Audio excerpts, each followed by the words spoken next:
বাংলাদেশের মসনদে জেঁকে বসা আওয়ামী সরকারের ফ্যাসিস্ট শাসন আমলের ১৬ বছরের অবসান ঘটে জুলাই ২০২৪-এর গণ আন্দোলনের মাধ্যমে। ছাত্র জনতা, খেটে খাওয়া মানুষের গণ আন্দোলনে ৫ই আগস্ট স্বৈরাচারী শেখ হাসিনা দেশ ছেড়ে পালিয়ে যান। বিএনপি বাধাহীনভাবে সমাবেশ করে ৭ই আগস্ট ২০২৪।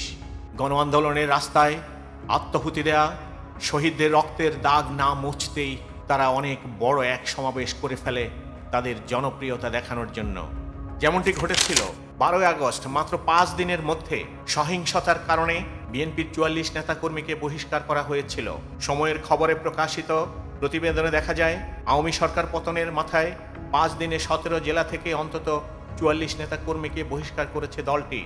এর মধ্যে যুব দলের ২৭ জন, ছাত্র দলের ১০ জন, বিএনপির ৬ জন এবং স্বেচ্ছাসেবক দলের ১ জন রয়েছেন। এছাড়া ৩ জেলায় বিএনপি ও এর অঙ্গ সংগঠনের অন্তত ৪২ নেতাকর্মীকে কারণ দর্শানোর নোটিশ দেওয়া হয়েছে। কালের কণ্ঠ বলছে ১৭ই মার্চ বিএনপির ৭ নেতা বহিষ্কার। দলীয় নীতি এবং শৃঙ্খলা পরিপন্থী কর্মকাণ্ডে জড়িত থাকার অভিযোগে ঢাকা মহানগর উত্তর বিএনপির ৭ নেতাকে বহিষ্কার করা হয়েছে।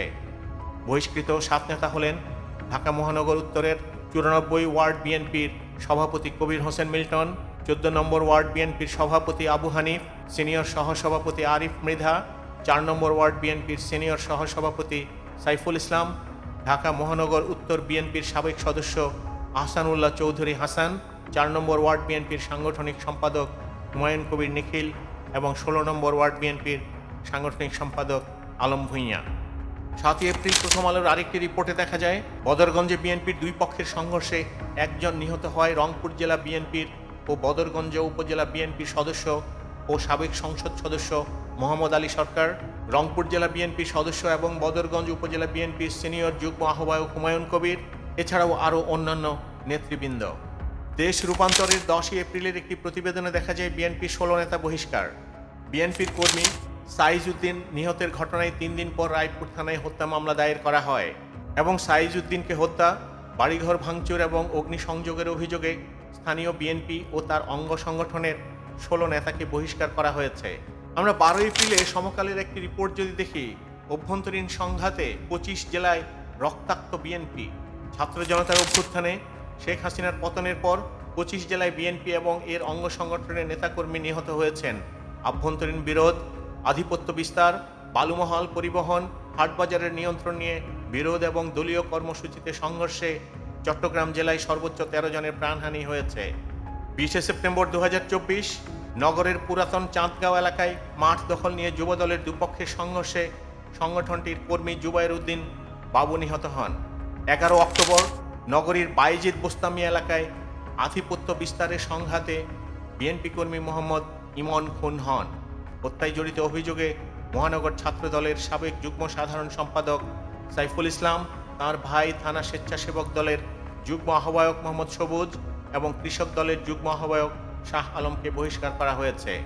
২১শে মার্চ চট্টগ্রাম নগরীর কুসুমবাগে ঈদ শুভেচ্ছা ব্যানার টাঙানো নিয়ে নগর বিএনপির যুগ্ম আহ্বায়ক আব্দুল হালিম শাহ আলম ও নগর ছাত্র দলের সদস্য সচিব শরীফুল ইসলাম তুহিনের অনুসারীদের মধ্যে সংঘর্ষে গুলিতে শাহ আলমের অনুসারী যুবদল কর্মী জিহাদুর রহমান জিহাদ নিহত হন। ১৩ই জানুয়ারি চট্টগ্রামের মিরেশ্বরাই স্টেডিয়ামে শিল্প ও বাণিজ্য মেলায় আধিপত্য বিস্তার নিয়ে বিএনপি এবং যুবদলের সংঘর্ষে মোহাম্মদ মুন্না নিহত হন।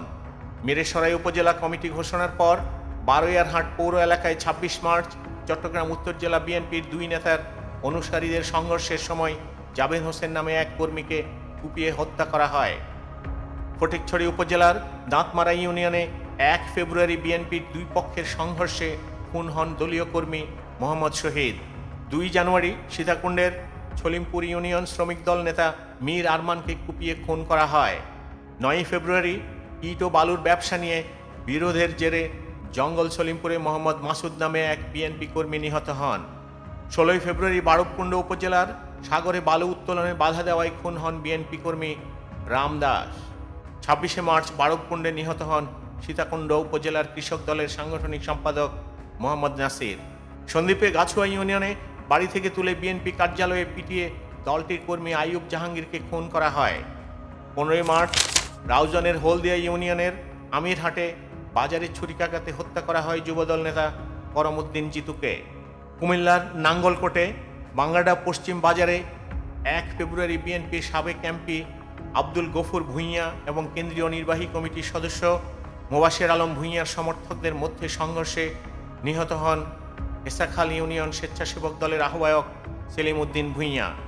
লক্ষ্মীপুরের রায়পুর উপজেলা কৃষক দলের সদস্য সচিব শামীম গাজী এবং বিএনপির সাবেক সহসভাপতি ফারুক কবিরাজের মধ্যে কোন্দলে 7 এপ্রিল খাসেরহাট বাজারে সংঘর্ষে নিহত হন সাইজউদ্দিন দেওয়ান। বিএনপির ঘাঁটিখ্যাত বগুড়া জেলায় আধিপত্য বিস্তারের সংঘর্ষে 3 বিএনপি নেতাকর্মী নিহত হয়েছেন।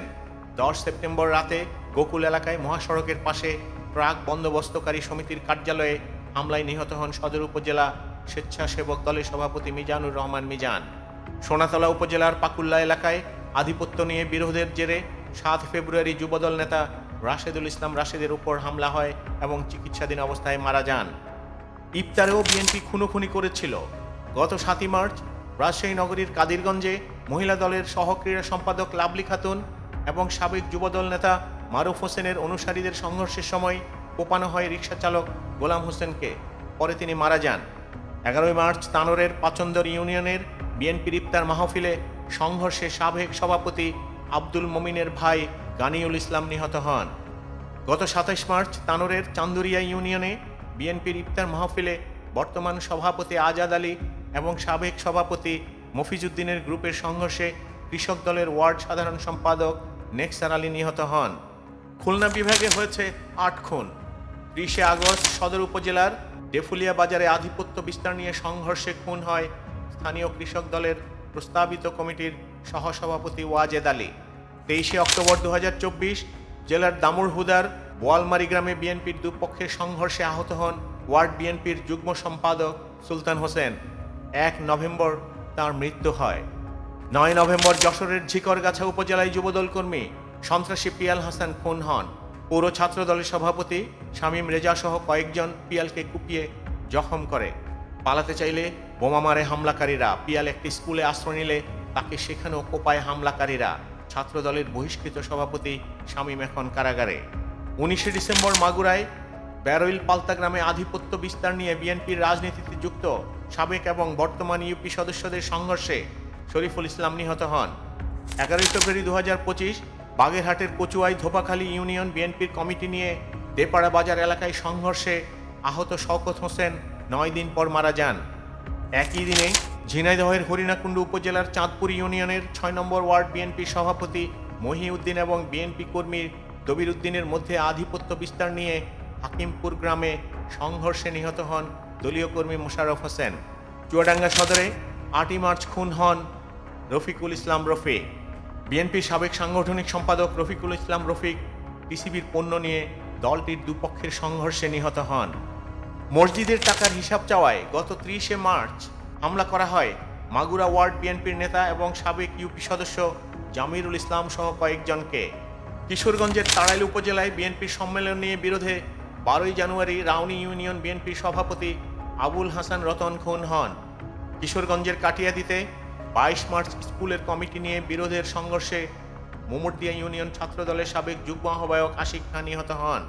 ময়মনসিংহ জেলার গফরগাঁওয়ে আধিপত্য বিস্তার এবং অভ্যন্তরীণ কোন্দলে যুব দলের 2 কর্মী নিহত হন। 7 আগস্ট 2024 জসিম উদ্দিনের নেতৃত্বে পৌর শহরের নতুন বাজার ম্যাক্সি স্ট্যান্ড দখল করতে যান তাঁর সমর্থকরা। সেখানে যুব দলের আরেক নেতা মোহাম্মদ সুমনের সমর্থকদের মধ্যে সংঘর্ষ হয়। সুমনের সমর্থকরা জসিম উদ্দিনকে কুপিয়ে হত্যা করে। 11 সেপ্টেম্বর নড়াইলের লোহাগড়া উপজেলা যুবদলের আহ্বায়ক মাহমুদ খান এবং জেলা বিএনপির সাবেক যুগ্ম সাধারণ সম্পাদক ফেরদৌস শেখের মধ্যে বিরোধের জেরে সংঘর্ষ হয় এবং এতে বিএনপি কর্মী মিরান শেখ এবং জিয়া শেখ নিহত হন। 18 নভেম্বর ভোলার লালমোহনে বদরপুর ইউনিয়নের নাজিরপুর বাজারের নিয়ন্ত্রণ নিয়ে বিএনপির সভাপতি শহীদুল্লাহ মেলকার এবং সাবেক সাধারণ সম্পাদক মোহাম্মদ কামাল অনুসারীর মধ্যে সংঘর্ষ হয় এবং এতে আহত ওয়ার্ড যুবদলের সাধারণ সম্পাদক তৈয়বুর রহমান 3 দিন পর মারা যান। 11 মার্চ ভোলার মনপুরায় দক্ষিণ সাকুচিয়া ইউনিয়নে নুরুদ্দিন বাজার এলাকায় ঠিকাদারি কাজ নিয়ে সাবেক সংসদ সদস্য নাজিম উদ্দিন আলম এবং যুবদলের কেন্দ্রীয় সাধারণ সম্পাদক নুরুল ইসলাম নয়নের সমর্থকদের মধ্যে সংঘর্ষে নিহত হন ইউনিয়ন ছাত্র দলের সাবেক সাধারণ সম্পাদক মোহাম্মদ রাশেদ। 10 সেপ্টেম্বর শেরপুর জেলা সদরে বিএনপির দুপক্ষের সংঘর্ষে নিহত হন বিএনপি সমর্থক আশরাফুল আলম মিজান এবং আরিফুল ইসলাম শ্রাবণ। 18 মার্চ নারায়ণগঞ্জের চনপাড়ায় পুনর্বাসন কেন্দ্রে আধিপত্য বিস্তারে স্থানীয় যুবদল নেতা শামীম এবং স্বেচ্ছাসেবক দল নেতা রব্বানী গ্রুপের সংঘর্ষে গুলিতে নিহত হন যুবদল কর্মী হাসিবুর রহমান। নারায়ণগঞ্জের ফতুল্লা থানা স্বেচ্ছাসেবক দলের যুগ্ম আহ্বায়ক মামুন হোসেনকে 7 ফেব্রুয়ারি গুলি করে হত্যা করা হয়। 24 ডিসেম্বর রাতে নারায়ণগঞ্জের রূপগঞ্জের কাঞ্চন পৌরসভার 6 নম্বর ওয়ার্ড বিএনপির সাধারণ সম্পাদক মোহাম্মদ বায়েজিদ ও তাঁর সহযোগীদের মারধরে ছাত্রদল নেতা পাভেল মিয়া নিহত হন। মানিকগঞ্জে 9 ডিসেম্বর ঘিওর উপজেলায় আধিপত্য বিস্তারকে কেন্দ্র করে বিএনপির দুপক্ষের সংঘর্ষে লাবলু আহমেদ নামে ছাত্রদলের সাবেক নেতা নিহত হন। এছাড়াও সিলেট, সিরাজগঞ্জ, মাদারীপুর, গাজীপুর, ঝিনাইদহ, রংপুর, ফরিদপুর, ঢাকার ধামরাইয়ে একজন করে নিহত হয়েছেন।